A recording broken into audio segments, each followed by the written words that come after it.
अस्सलामुअलैकुम रहमतुल्लाहि वबरकातुहू। हमारी इस वीडियो का टॉपिक होगा समरी और हमारी सब डोमेन का नेम है लीनियर इक्वेशंस और हमारी डोमेन है अलजेब्रा। बिस्मिल्लाहिर्रहमानिर्रहीम। तो हमारी जो समरी है वो है बुक के पेज नंबर 104 पर। ठीक है, तो जैसे कि लीनियर इक्वेशंस हमारा चैप्टर कंप्लीट हो गया है, तो लास्ट में रिव्यू एक्सरसाइज के भी लास्ट में समरी की एक हेडिंग हर चैप्टर में होती है। समरी में बेसिकली समराइज़ करके बताया गया है कि कौन से मेन पॉइंट्स हमने इस सब डोमेन में जो है वो लर्न किए हैं, सीखे हैं या हमारे लिए न्यू थे ना। हम चाहते हैं हर पॉइंट्स को बारी बारी जो है वो डिस्कस कर लेते हैं। तो फर्स्ट पे आ जाते हैं, हमारे पास पॉइंट है a relationship of equality between two algebraic expressions is known as equation. ठीक है, रिलेशनशिप होता है कि कोई ताल्लुक। ठीक है, अगर ऑफ इक्वालिटी यानी कि अगर ताल्लुक किस चीज़ का, इक्वालिटी का, रिलेशनशिप है इक्वालिटी का। इक्वल के साइन के लिए हम दो लाइन्स लगाते हैं ऊपर नीचे हॉरिजॉन्टल वे में। ठीक है, अगर बिटवीन टू अलजेब्रिक, अगर दो अलजेब्रिक एक्सप्रेशंस है तो अलजेब्रिक एक्सप्रेशंस बेसिकली क्या होते हैं, जिसमें नंबर्स, ऑपरेटर्स और अल्फ़ाबेट्स मिक्स्ड आते हैं। ठीक है, वो होता है दो अलजेब्रिक एक्सप्रेशंस के बिटवीन इक्वालिटी का रिलेशनशिप आ जाता है, यानी कि इक्वल साइन आ जाता है, उसको हम इक्वेशन कहते हैं। लेट्स सपोज कि हम कोई भी एक्सप्रेशन ले लेते हैं, 3x+2 ले लेते हैं, फिर इक्वल लिख लेते हैं। ठीक है, अब ये इक्वल जो है सिंबल वो रिलेशनशिप करेगा। एक और एक्सप्रेशन लिख लेते हैं 10 - x। ठीक है, ये दो एक्सप्रेशन है, एक अलजेब्रिक एक्सप्रेशन है 3x+2 और दूसरा अलजेब्रिक एक्सप्रेशन है 10 - x। ठीक है, इन दोनों के दरमियान इक्वल साइन है, तो ये बेसिकली ये एक इक्वेशन है। नाउ नेक्स्ट पॉइंट पर आ जाते हैं। नेक्स्ट पॉइंट में हमें कह रहा है कि an algebraic equation is an open mathematical sentence which contains and equal sign. ठीक है, अब हमें ये बात कर रहा है कि जो अलजेब्रिक इक्वेशन है ये बेसिकली दो अलजेब्रिक एक्सप्रेशंस के बिटवीन इक्वल साइन है, ये इक्वेशन है। ठीक है, इसमें वेरिएबल्स यूज हो रहे हैं, तो ये एक अलजेब्रिक इक्वेशन है। ठीक है, अगर दो अलजेब्रिक इक्वेशंस के बेसिकली बता रहा है कि अलजेब्रिक इक्वेशन क्या है, वो ओपन मैथमेटिकल सेंटेंस है, यानी जिसमें एक्स की वैल्यू अननोन है जो कि हम फाइंड कर सकते हैं। ठीक है, उसको फाइंड करना है, जैसे कि हमारे पास फिल इन द ब्लैंक्स वो भी ओपन सेंटेंस होता है, जबकि मल्टीपल चॉइस क्वेश्चन जिसमें चॉइसेस होती हैं फोर सुगेस्टेड, वो हमारे पास क्लोज जो है सेंटेंस क्वेश्चन होते हैं। और इस तरह से ट्रू फॉल्स भी हमारे पास क्लोज सेंटेंस क्वेश्चन होते हैं, उसमें हम अपना कोई मतलब से कोई वैल्यू नहीं बता सकते, वो ट्रू या फॉल्स इन दो के अलावा हम कोई ऑप्शन को चूज़ नहीं कर सकते हैं, तो इसलिए वो क्लोज सेंटेंस क्वेश्चन होते हैं। जैसे एक अरिथमेटिक इक्वेशन हो सकती है, ठीक है, 3 + 10 कह लें या इक्वल 20 - 7 कह लें, तो ये दोनों साइड्स इक्वल तो होंगी, लेकिन ये अरिथमेटिक होगी, इसमें कोई चीज़ अननोन नहीं होगी, सारी चीज़ें आपको बताई गई होंगी, तो वो क्लोज्ड सेंटेंस होगी। लेकिन जो अलजेब्रिक इक्वेशन है वो ओपन मैथमेटिकल सेंटेंस है। ठीक है, ओपन मैथमेटिकल का मतलब होता है कि उसमें न्यूमरल्स यूज़ हो रहे हैं। ठीक है, जैसे कि ये भी न्यूमरल्स और सिंबल्स यूज़ हो रहे हैं, तो ये एक ओपन मैथमेटिकल सेंटेंस है। लेकिन जब हम फिलिंग द ब्लैंक्स और ट्रू फॉल्स और MCQ की जो बात की है, वो मैथमेटिकल सेंटेंस नहीं होते, वो वैसे ही सेंटेंस होते हैं नॉर्मली। ठीक है, तो मैथमेटिकल सेंटेंस, ये एक मैथमेटिकल सेंटेंस भी है और ओपन भी है, तो इसलिए ये बात कह रहे हैं कि अलजेब्रिक इक्वेशन हमेशा ओपन मैथमेटिकल सेंटेंस होता है, जबकि अरिथमेटिक इक्वेशन जो होती है वो क्लोज्ड मैथमेटिकल सेंटेंस होती है, और वो भी इक्वल साइन अपने अंदर रखती है। इक्वेशन तो तभी बनती है जब उसके दो एक्सप्रेशंस के दरमियान इक्वल साइन आता है। नेक्स्ट पॉइंट की तरफ आते हैं। नेक्स्ट पॉइंट में कह रहा है the value of variable which makes an equation true is also is known as the solution of an algebraic equation. जैसे कि हमने ये एक अलजेब्रिक इक्वेशन लिखी है और हमने ये देखा ये एक ओपन सेंटेंस है जिसमें एक्स की वैल्यू अननोन है। ठीक है, एक्स की क्या वैल्यू हो जो इस इक्वेशन को ट्रू बनाए। जैसे कि अगर हम 1 पुट करते हैं, 3 × 1 3 + 2 7 आता है, 10 - 1 कहते हैं 9, 7 और 9 इक्वल नहीं है, तो एक्स जो है वो 1 अगर पुट करें तो ये इक्वेशन ट्रू नहीं होती। ठीक है, अगर हम 2 पुट करते हैं, ठीक है, 3 × 2 6 6 + 2 8 आता है, 10 - 2 8 आता है, यानी x = 2 पे ये जो इक्वेशन है वो सही हो जाती है, तो x = 2 ही इस इक्वेशन का सलूशन होगा। ठीक है, वेरिएबल की वो वैल्यू जिस पे इक्वेशन की दोनों साइड्स सेम आंसर देती हैं या दोनों साइड्स का आंसर इक्वल आता है, वो जो आंसर है उसको हम सॉल्यूशन ऑफ इक्वेशन कहते हैं। ठीक है, इस इक्वेशन का सॉल्यूशन x = 2 है। नाउ नेक्स्ट पॉइंट पर आ जाते हैं। इसमें क्या कह रहा है, do the same operations on both sides of equal sign in such a way that you left with the value of unknown variable. ठीक है, आपने किस तरह से अननोन वेरिएबल, ये तो हमने चेक किया ना, आपने अगर फाइंड करनी हो अननोन वेरिएबल इस इक्वेशन में एक्स में की, तो आपने दोनों साइड में सेम ऑपरेशन जो है वो अप्लाई करने हैं, देन आपने एक्स की वैल्यू फाइंड करनी है। जैसे कि हमारे पास ये इक्वेशन है, ठीक है, 3x + 2 और इज इक्वल टू 10 - x। ठीक है, तो आप सबसे पहले इस इक्वेशन को अगर हमने सॉल्व करना है तो जो ऑपरेशन हम करेंगे दोनों साइड में करेंगे।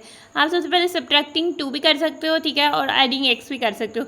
एक साइड से हम x ख़त्म करना चाह रहे हैं और एक साइड से हमने न्यूमरल्स ख़त्म करना है, तो सबसे पहले हम x को ही ख़त्म कर लेते हैं।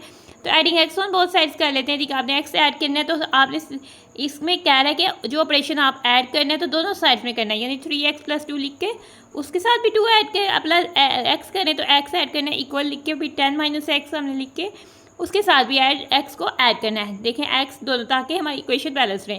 अब हम इसको सॉल्व कर लेते हैं। 3x + 1x, x के साथ कोई कोएफिशिएंट नहीं है तो 1 है, 3 + 1 हमारे पास 4x हो जाता है और साथ आ जाता है +2।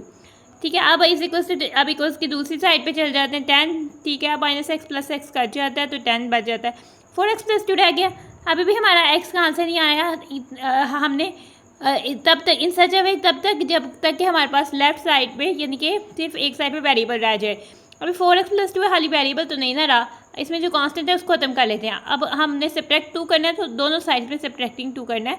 4x + 2 के साथ भी 2 को सब्ट्रैक्ट करना है और 10 को भी 2 के साथ सब्ट्रैक्ट करना है। 4x इधर आ जाएगा, +2 - 2 कट जाएंगे, इक्वल करते हैं, 10 - 2 8 हो जाता है।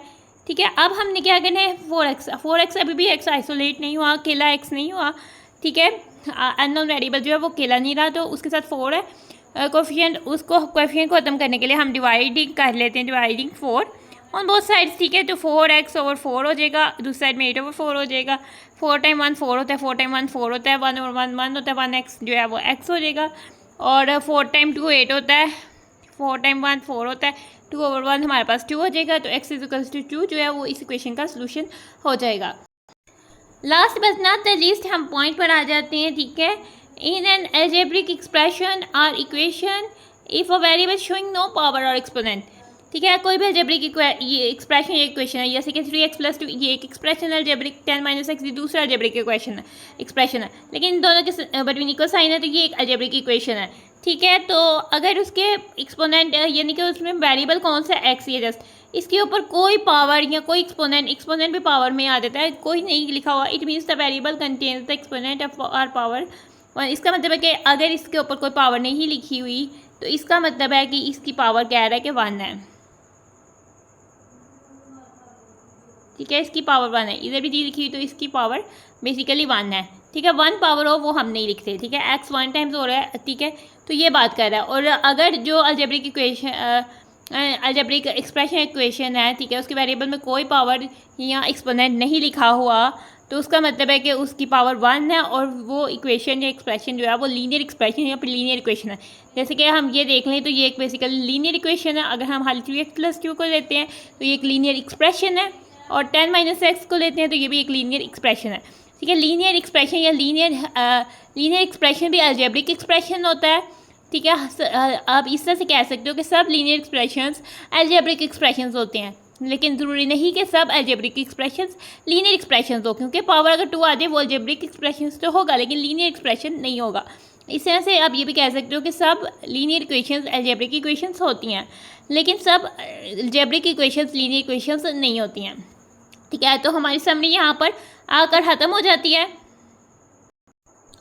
नाउ हम टीचिंग पॉइंट को डिस्कस कर लेते हैं। ये टीचिंग पॉइंट जो है बेसिकली टीचर्स के लिए दिया गया है। ठीक है, टीचर्स को क्या करना चाहिए कि जो क्वेश्चंस एक्सरसाइज और डिफरेंट एक्टिविटीज़ में एग्जांपल्स दी गई हैं लर्निंग के लिए, उन्हें बताया हुआ है कि एक्सरसाइज में भी क्वेश्चन दिए हुए हैं, प्रैक्टिसेस के ब्लॉक्स दिए हुए हैं और एक्टिविटीज़ प्रोजेक्ट के नाम से डिफरेंट एक्टिविटीज़ बच्चों की लर्निंग के लिए दिए हुए हैं। और टीचर को कहा है कि अब खुद से भी जो है जनरेट करके खुद से बना के टेस्ट बना सकते हैं, जिसमें कॉन्सेप्चुअल टाइप एमसीक्यूज आप खुद से जो लेसन के अंदर से अपने से एमसीक्यूज लें, फिल इन द ब्लैंक्स या कॉलम मैचिंग या कंस्ट्रक्टिव रिस्पॉन्स क्वेश्चंस जो बना सकते हैं, यानी कि 1 वर्ड आंसर या 1 लाइन आंसर के क्वेश्चंस बना सकते हैं। और simple computations based on cognitive domain, जितना वो जानते हैं उस हिसाब से अब सिंपल कंप्यूटेशंस वाले क्वेश्चंस जिनमें उनको थोड़ा बहुत कंप्यूट करना पड़ेगा, थोड़ा बहुत सॉल्व करना पड़े, वो वाले क्वेश्चंस भी आप दे सकते हैं।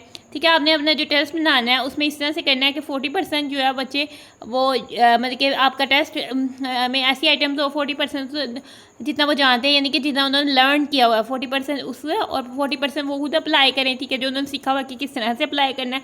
आप इस क्वेश्चन में नंबर्स चेंज कर सकते हैं, एक्सप्रेशंस चेंज करके दे सकते हैं, और 20% जो है वो रीजनिंग, यानी कि 20% वो खुद सोचें, ठीक है। जो उन्होंने जिस तरह से कभी कभी चैलेंज या चैलेंज के नाम से क्वेश्चन आ जाते हैं, ठीक है, उसमें बच्चों का सोचने का ज़्यादा, तो इस तरह से आपने जब टेस्ट बनाना है तो उसमें नॉलेज का और एप्लीकेशन का और रीजनिंग यानी सोचने का इस तरह से 20% रखने के 20% बच्चे खुद सोचें, ऑब्जर्व करें कि क्या सिचुएशन है, देन उसको सॉल्व करें, ताकि आप अपने लर्नर्स यानी अपने स्टूडेंट्स की अंडरस्टैंडिंग को एज अ टीचर एसेस कर सकें कि आपके बच्चे को कितना आता है और उसको कितनी जो है वो इम्प्रूवमेंट की ज़रूरत है, ताकि आप उसके लिए आगे से प्लानिंग कर सकें और उनको आगे से काम अच्छे से करवा सकें। तो हमारी समरी चुके हो जाती है आदम। हमारा टॉपिक तो यहाँ तक ही, इसलिए अब हम अपनी वीडियो को करते हैं क्योंकि हमारा टॉपिक हो गया कवर। अल्लाह हाफिज़।